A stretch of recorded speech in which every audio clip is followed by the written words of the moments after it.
আরেকটা কারণ আছে, সেটা হচ্ছে বাস্তবে আমাদের সাধারণ শিক্ষার্থী অনেক বেশি নতুন করে শিবিরে এঙ্গেজ হচ্ছে, রিক্রুটমেন্ট হাইলি হচ্ছে।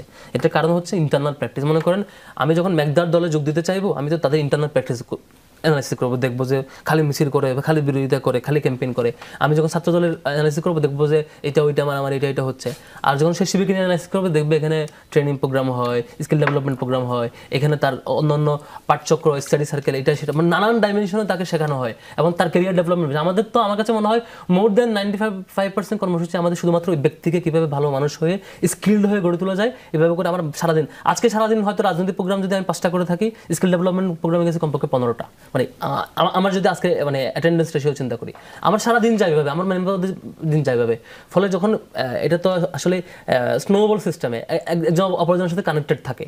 এখন যখন একটা কর্মী, সে যখন একটা স্কিল ডেভেলপমেন্ট প্রোগ্রামে যায় এবং সে যখন দেখে যে শিবিরের কারণে সে যাচ্ছে, আরেকজন আসতে থাকে, এভাবে যখন হাই স্কেলের শিক্ষার্থী